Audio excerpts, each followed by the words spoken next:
It is Friday, and it is a Joe-free Friday. Joe had an obligation. He was supposed to tell you guys yesterday on the air, and we were busy with, like we always are, with multiple things. And he said, "I'll see you guys tomorrow." And I called him right after the show. I was like, "Well, you told me you weren't coming on tomorrow," and he didn't come on tomorrow. It's just going to be me now.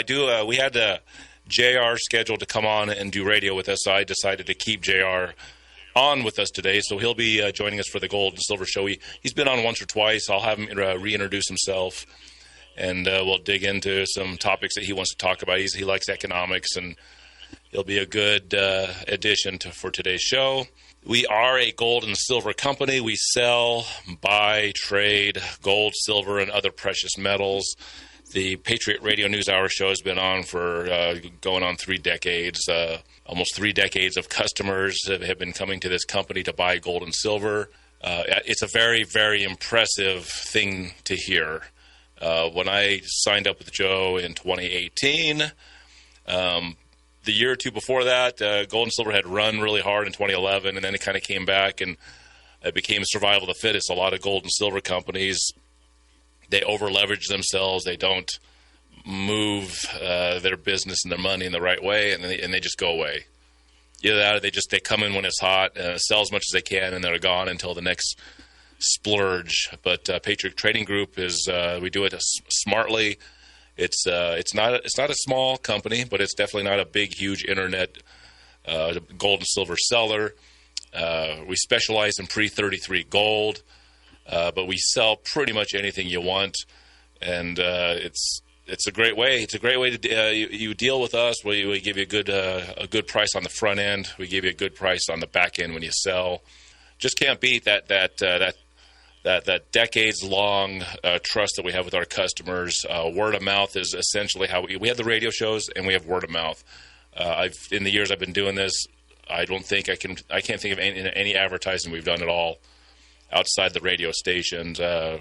The show's there in Arizona and here in Colorado. So if you want to buy gold and silver from us, and I have a special, I'm gonna blurt it out on the air on the first segment. Joe likes to hold that special till the third segment usually, but I want to sell silver half dollars. The number to call is 800-951-0592. That number to call again is 800-951-0592. On the website, we have half dollars listed at $365. I was computing silver at looks like $48.35. It's got a melt of approximately $350. So I'm going to sell silver half dollars just $5 over melt at $355. Outstanding price. Yeah, I don't know how much longer these lower premiums are going to last. They're creeping up as I'm speaking, and pretty soon you'll be getting half dollars for much, much more. Some of these half dollars that I have here in Colorado are uncirculated. I don't want to guarantee uncirculated, but the majority of the rolls are 1964 Kennedy's uncirculated rolls. So you're getting a whole bunch more if you can get these rolls. I think Joe has some half dollars there in Arizona. I don't think his are this way, but I'll try to. I'll get some shipped out to you Arizona guys if you order some. $355 rolls of silver half dollars. You call 800-951-0592. That's what we do. This is what powers this show and powers the radio station here in Colorado, and makes things work. I love it. I just love it. I like what I do. I actually left work, the radio station yesterday, and things are pretty good. Things are definitely pretty good. So let me introduce JR before we hit the end of the segment. JR, thanks for coming in. Reintroduce yourself. Let the audience know who you are, where you exist, and what you talk about. Jack, I got a little bit of an echo. I don't know if that's coming from him. I don't know if he has a headset, but go ahead, JR. Good morning, Jason. How are you doing? Let the audience know who you are, and we'll get into this show on the next segment. Yeah, well, happy Friday. Thank you so much for having me back on. The first time I was a little bit nervous, so this time hopefully I'll be a little bit less nervous. So I'm J.R. Rochford, and I'm the third generation of a fully independent fourth-generation fiduciary, veteran-owned family practice of financial advisors. So I've been there 28 years this year. And where are you located, JR? We're in Sun City, Arizona, but we are nationwide. We have clients in the military and clients in different states. So got a little satellite office up in Snowflake, Arizona. How close is that to our Patriot offices? 20 miles, right around 20 miles. Okay. We're a little bit northwest of you guys. I don't remember. You did not come in to do the show last time, did you? You did it from home? Correct. Okay, yeah. Got it. Okay, I'm going to ask those questions. I'm just curious, JR. So we got another Arizona guy, and you've spoken to Joe many times. I'm taking it over the years. Yes, yeah. Oh. I'll give you a little history when we come back. All right. Well, Patriot Radio News Hour. We're Joe free today, but we'll be back with JR after these short commercial breaks. Patriot Radio News Hour. We got JR here with us. He was talking a little bit about he's in Arizona and he's got his own situation. Go ahead and continue, JR, with how you ended up hooking up with Joe and coming on the air with us. Well, so I've probably been 15 years now. I've been listening to you guys' show, and I reached out to Joe a while back. We give out your name quite a bit. I'm kind of, as a financial advisor, I would say I'm the anti-financial advisor, and we believe in moderation and diversification. You know, a lot of advisors, it's just stocks, bonds, mutual funds, whatnot. And our whole thing is we want to hedge bets. So I started listening to Joe about 15 plus years ago, and I started giving out his name. Year after year, you know, more and more I gave out his name. I never did a great job with following up to see if somebody was calling. And I decided a couple years ago that I was going to track it. Well, a few people had come to Joe, so I reached out and said I want to meet him. And I believe the first contact with him, I invited him to our happy hour. We do a monthly men's networking happy hour, and Joe showed up. So I got to know him a little bit, and then you guys started Texas. I started up with you at the end of May in Texas. I've been telling clients about that. So it just kind of one thing led to another, and now this is actually the second time I'm on your show. So thanks so much for having me, by the way. I will tell you, let me address the nervousness. I'm a financial guy. I look at statements. I talk to people about risk tolerance and that sort of thing. I am not a radio guy. If you've met me, you know I have the face for radio. I know that old joke. I was never nervous. I mean, I guess maybe I was supposed to be nervous when I first came on the air. I wasn't very good, but I don't really worry about being very good. I guess the way it made it easy for me, JR, is it was just the co-host that was on the air with me, and sometimes the callers coming in, and I guess I don't focus that there could be thousands of people or hundreds of people or whoever's listening to me. I don't really think about that. I'm pretty much in the moment. So like today, I knew Joe wasn't coming on, so I was going to have to prepare for a show. But he's like, "Hey, I got JR." He's like, "Do you want to do a show with JR?" I was like, "Yeah, I'd rather have somebody to talk to on the air than nobody." You know, I can do the shows by myself, but it's a conversation's easy, JR. So I don't know. You be nervous all you want. To me, it's like we're going to have a conversation, and I don't have callers coming in unless I decide to ask them to come in. But it's pretty easy, man. Oh, yeah, and I was lying. I wasn't nervous at all until you said there might be thousands of people listening. Now I'm freaking out. And you know what's funny? My stepson Anthony and I, we also do a radio show in Phoenix. We have podcasts, YouTube channel, the whole 9 yards. We've been on for 3.5 years, and at this point, I am never nervous. Coming on with you, I'm nervous. I mean, this is kind of I'm almost intimidated because you guys are so important in my life. And I've heard your shows. I couldn't stress when Joe's not around. I can't stress how unimportant Joe and I really are. It's hilarious. I'm pretty grounded.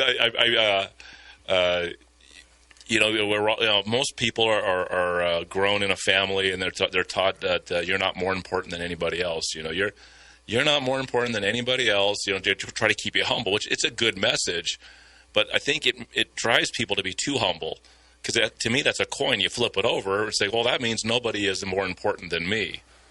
And so I find myself on very equal grounds with everybody. So when someone tries to hold me up, I push down and it's like, well, you're not more important than me, but I'm not more important than you. And it makes it very easy for me to exist in my little bubble of my world. Because if you blow up your ego too much, you're gonna trip over yourself. And if you if you're too humble and worried about what everyone else is thinking, you miss opportunities, is how I see it. And that's why Texacoin, I was able to identify a Texacoin because I feel like, I didn't do cryptos. I didn't know nothing about cryptos. I was selling gold and silver, and this was kind of the world that we were kind of looking at as competition. But through a series of decisions that Joe and others made, I had this office away from the radio station for a couple of years, and I had something I hadn't had for a few years, which is a lot of extra time. And you give me some time, I'll work my butt off to find other ways to make life a little better. And that's how Texacoin showed up, JR. Joe was offered Texa a couple times, but he didn't know what it was. He wasn't studying cryptos like I was over there in Fort Lupton. So when I brought it to Joe, he's like, "Oh yeah, that was offered to me." And I told Joe, "Hey, this is great. I want to do this." And obviously we're on the radio. There's no way I was going to go around Joe or do it without Joe. So I had to bring him in. And then he looked it up, and it's a home run hit. I'm sure you're doing, since you came in at the end of May. I don't know how big your positions are, how many people you've signed up. I'm guessing you're doing really good because you have people to sell this to sign up, I guess. Well, and I'm real careful. I mean, with our radio show, we've got a broker-dealer that we have to go compliance approval. So I can't announce it as much as I'd like to. But on the side, yeah, absolutely. And what I really learned from you guys, I can, if I like cryptocurrency, if I don't like it, if I understand it, if I don't understand it, all of that's immaterial. It's coming. So you better learn how to work in that space. And that resonates with me. I also feel like I missed out on Bitcoin. We've got some grayscale, we've got some different holdings, but I never understood it. You guys are having me actually learn my way around it, and I'm grateful for that. Yeah, I got in when I think it was 79 cents, and now it's hovering around $5 right now? Yeah, so it hit its October high of $5.30. That was kind of the range it hit. It's trailed back 80 cents. Last I saw today, it was $4.49. So it did this last month before the price got bumped. So it's a good time to buy Texacoin. If anyone wants to get a hold of me out there listening, if you want to buy a little bit of Texacoin, I might be able to part with a little bit of it, because I got we got people buying gold and silver with Texacoins. There's a little bit of a two-way street going. But if you want to get some Texacoin while the price is trailed back, just give me a call. Let me know. I'm not sure. I want to speak for Joe. I know Joe is interested in doing so, but. It's cool, JR, because if it can go both ways, that means buying and selling. That shows some health inside that crypto. Yeah, and I mean the direction of it is very impressive. I mean the fact that it's going to be a community coin. I mean I don't know. I'm super excited. And you know what? As part of moderation and diversification, should somebody mortgage their house to buy anything? Of course not. But should somebody buy different asset class? Of course. I mean, part of why I'm here today is because as a financial advisor, everybody hears the same things. We take your date of birth, we take your income, your assets, your approximate tax bracket, and your risk tolerance, and bam, we can fix your retirement. We can have a perfect plan. My whole thing is the rules might be the same. Since I've been in this job almost 30 years, but the game is changing around us. I mean, if you have an advisor that's not bringing up the world around you as part of your planning, I promise you're missing the boat. And I was there when the tech bubble burst. I was there when a plane hit a building. I was there for 2008. I have never seen anything like what I'm seeing right now on so many fronts.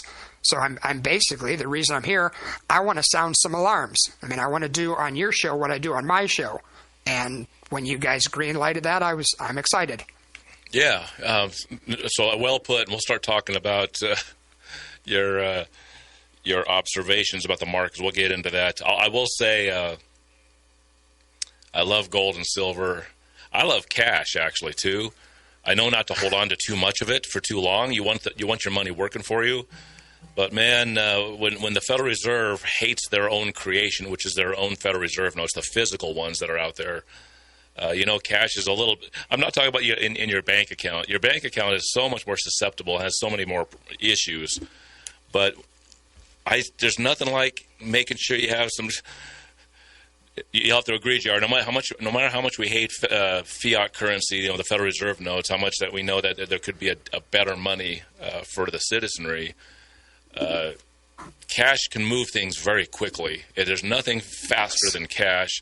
You can get things done really quickly. except for those who just don't want to touch it and think it's icky. And then gold and silver to me is the next best thing, especially being a guy that sells gold and silver. I can move in and out of gold and silver very quickly, and any of our customers know this. Any of them that have sold gold and silver to us, very easy process. You're into more other paper assets and things of that nature. I just don't like stock. I've never had a 401k plan, but if I had a good beat on a stock and someone's like, hey, this is what this stock's going to do, if it's an old stock that's getting ready to blast off, or if it's a new stock, a new company, I'll jump in and do something. And I don't, here's the other thing, Jared. I don't even like cryptocurrencies. I don't like them. I don't like them. I don't like I don't think it's set up the way that they want it to be set up in the future, the way they want cryptos. And I'm still afraid of what cryptos are going to turn into as a controlling lever against us. But an opportunity is an opportunity, whether it's a stock or whether it's crypto. I will jump in if there's a way that I can maneuver myself into a positive position. I mean, the morning show, I was listening to the morning show on the way in, JD and I are trying to get this show working the right way. And one of the guys is talking about, he's got three, I don't know if you have this, but he has three indicators on how he trades stock. He's doing it for the show just to compare. I forget the one politician he's using. And then he uses another metric, which is how the politicians as a whole are using. So he's got these portfolios where it's the first politician, don't know his name. The second one is the because they have to report when they're buying things. So the stocks he's buying in the second portfolio is Congress as a whole, and then there's the Nancy Pelosi fund, which he basically. Nancy Pelosi, that's the only one you have to follow. I mean, she's a better investor than Warren Buffett, for Pete's sake. So. Yeah, so I think the guy, the other politician specifically, you'll have to forgive me for not remembering, but that portfolio is up 4% over whatever time period he's been doing this. I think Congress as a whole is up 5 or 6 or 8%, something like that. But the Nancy Pelosi one that he's running is up 27%. Well, she's smart. She's very smart. I'm sad that she stepped down. I mean, now what's she going to do with her portfolio? That's what the guy said. He's like, I'm not sure how I'm going to be able to maneuver that portfolio because she won't have to report it anymore. And I'm wondering if that's why she is stepping down. Well, she goes through her husband anyway. She doesn't report what she should. So can I interject something? A couple things you said there. One, you said that you've never had a 401k. I want to point out I'm licensed in Colorado. So when you're ready to start some financial planning for retirement, I can help you. I know you've got crypto covered, gold and silver covered. And by the way, the number one most important precious metal to me, lead, but that's for a different show. So you talked about the fiat currency, having some money at home. I mean, watching the world, the thought of an EMP or a solar flare, cyber attack, power grid, anything. Yeah, have some cash. I mean, you have to be mindful of fire, flood, burglary. I get all that. You know, you're not going to make your whopping 0.5% interest. But it's there. It's a hard asset. Put it next to your gold and your silver and your physical Texit coin in your safe, and you're golden.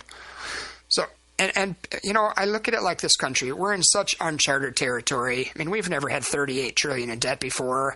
You know, the polarization, politics, healthcare, borders. I mean, the whole thing is uncertain. And I always tell people, I'm not an optimist. I'm not a pessimist. I'm a realist. And I look at it like things don't add up. I mean, I forget if it was on your show or where I heard it, but somebody gave out the analogy of the frog in a pot of boiling water, and that's how I feel. I mean, we're so complacent. We're so dumbed down right now. So we are definitely ripe for change, and I'm kind of fearful the change is not going to be good. All I've seen is Americans around me with a lower standard of living. I'm seeing guys that were doing really good, just doing okay. I see people that are doing okay that are just skating by. I see people that are skating by that are doing poorly. And I see people poorly that are hard up. They're just, some of these people, they end up homeless. And so I don't see, except for individual cases, yes, there are people that are doing better, JR, but as a whole, generally, I see lower standard of living for many Americans right now. We got JR for the balance of the hour. We'll be right back with the Patriot Radio News Hour. Stay with us. Welcome back, the Patriot Radio News Hour. The number to call is 800-951-0592. That number again is 800-951-0592. 0592. We have silver half dollars for $355 a roll. Super cheap. The ones I have here in Colorado, the majority of them are looking very, very nice. Many of them will be uncirculated, 1964 Kennedy half dollars, so not any rub off on these. I know a lot of people like the Walkers. Some people like the Franklin half dollars because the older coin is cool. But as far as the weight in silver, when you do a roll of half dollars or quarters, it's 7.15 ounces. It's an average weight. It actually accounts for some of the silver. Silver is different than gold. Silver will actually rub off.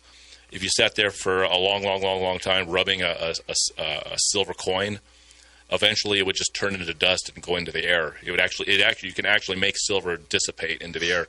Gold can't do that. Gold has been used as money for many reasons. The one is because it's uncorruptible. It doesn't corrode. It doesn't rust or damage or turn into, it doesn't rub off. You may smush the pattern down and make it look not as nice, but the amount of gold stays consistent compared to silver. So if you can get some that are in the uncirculated condition, and you can get it for $5 over melt, that might be something you want to put a few dollars into. I got those here in Colorado, Arizona. If you guys order some of these, I'll have to have them shipped over to Arizona, and we'll get them there promptly. You call the number 800-951-0592, and we will get you set up on that special. JR, thank you for coming on today. Continue on. You wanted to talk about some of the dangers ahead, some of the things that we're scratching our heads about. Yeah. So, and let me start with something. How come you see it? How come Joe sees it? How come Anthony sees it? Why do I see it? And most people don't. I mean, one of the things I bring up a lot, I think there's a psychological term that covers what we're seeing around us. If you look up, just do a quick Wikipedia search, look up normalcy bias. I'm going to read you the quick version. Normalcy bias is a cognitive bias which leads people to disbelieve or minimize threat warnings. Consequently, individuals underestimate the likelihood of a disaster, when it might affect them, and its potential adverse effects. The normalcy bias causes many people to not adequately prepare for natural disasters, market crashes, and other calamities. I don't know if that resonates with you, but I think the world's going the wrong way so fast and so hard, people can't face it. It's a lot more comfortable to not deal with it. So I'm watching the stock market, I'm watching the financial markets. I can tell you there's three things I'm scared of as an advisor. And this is bad for a financial advisor. I'm scared of stocks, bonds, and banks. And I mean, if you'll entertain me, what I really want to talk to people about with being on with you is banks. Yeah, but keep on going, man. Keep on rolling. All right, so let me give you three basic things, and obviously, I'd love your input on this stuff. The first thing I want to talk about, we run this country, we run our financial system on a reserve requirement, a fractional reserve system. What that means is the government says to the banks, when you take in depositors' money, you need to keep some reserves. So fast forward to 2010. I know you and I talked about this last time I was on your show. It was on Friday the 13th, and then on Monday the 16th it started. Because of COVID, the government said you don't have to keep any reserves. Your fractional reserve requirement is zero. So what did the banks do? They went nuts. They're always going nuts. Mortgage-backed securities, commercial real estate, derivatives, you name it. So fast forward to today, COVID's been gone 5.5 years. Guess what the reserve requirement is today? Zero. So basically the banks have no money. The banks are broke. Try to go into a bank and get cash. Unless you have a really good relationship with a teller or a manager, it's getting tougher and tougher. So as far as the banks not having money, everybody's like, well, it doesn't matter. It doesn't matter to me because I have under $250,000 in my account. FDIC insurance covers me. And what I try to do is I point out to them they don't have any money.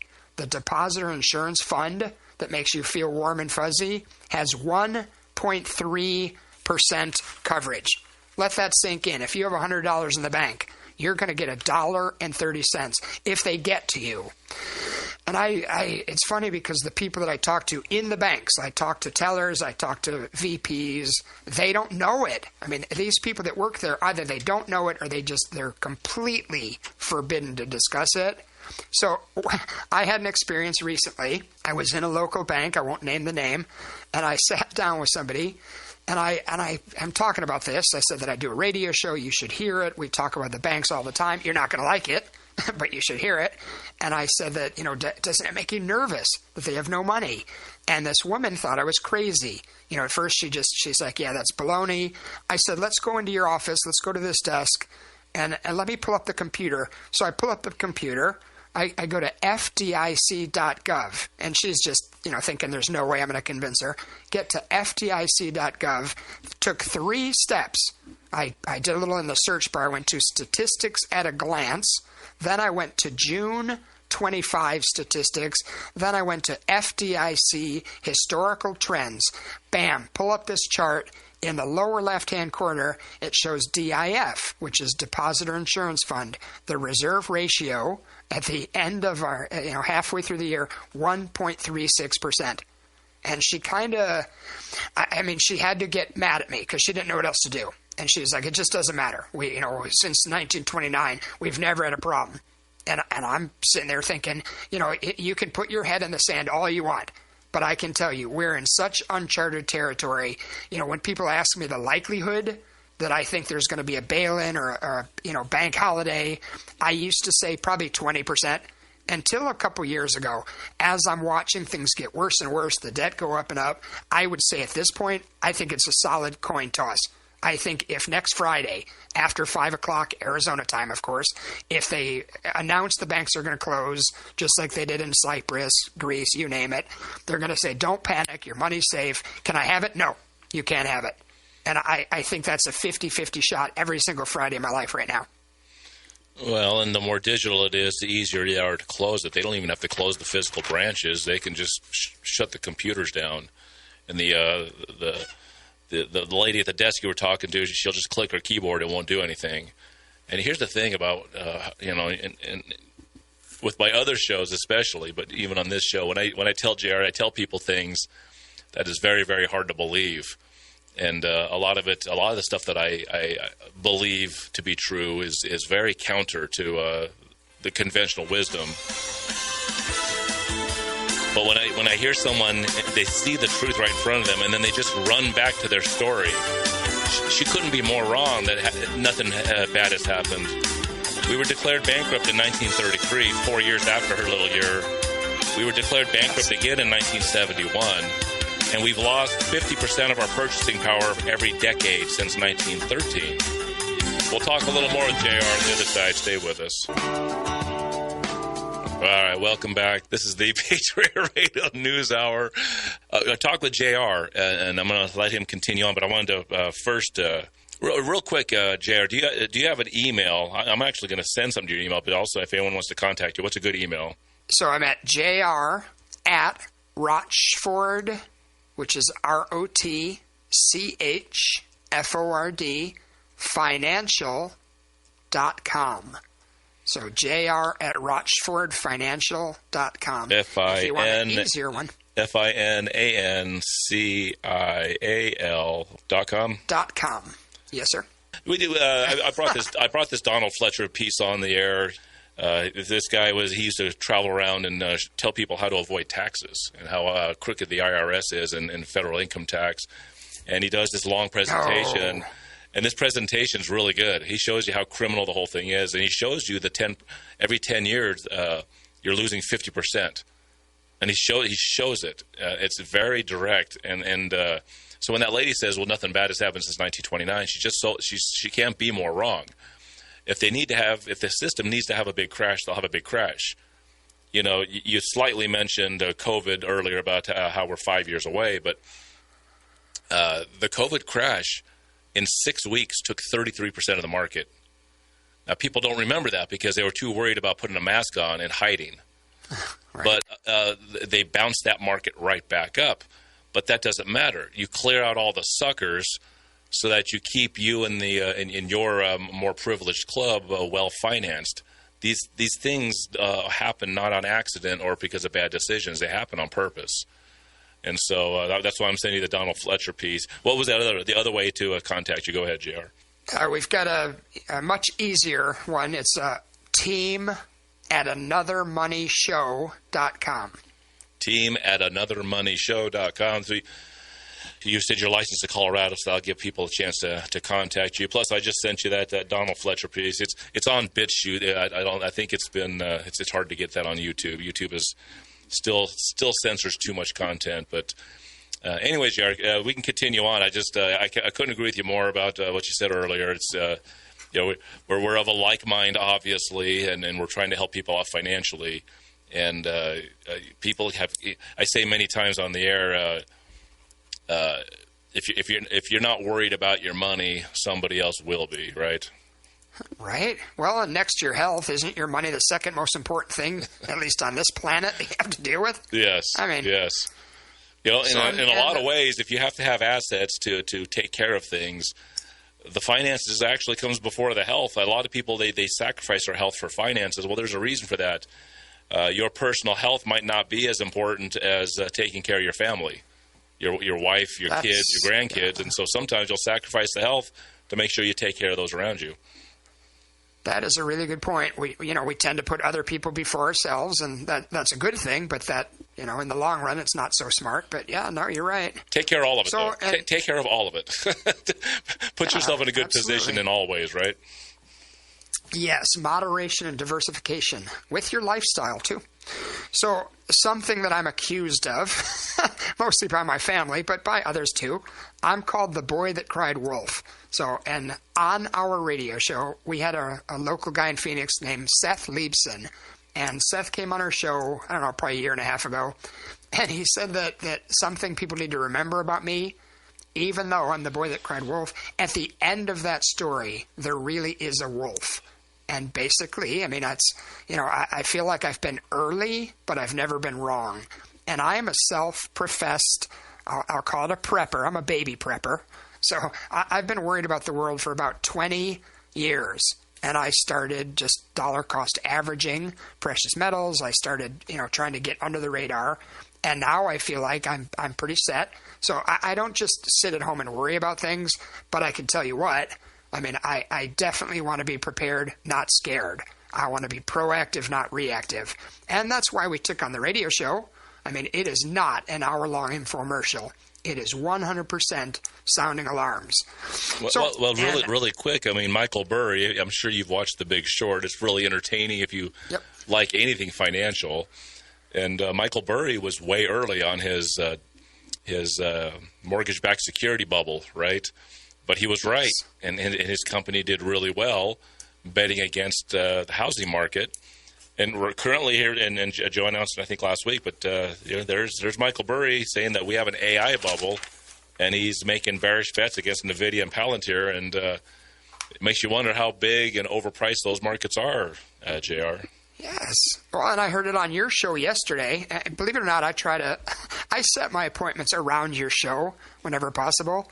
So you guys talked yesterday about how the fact that the CEO of NVIDIA came out and said China's going to win.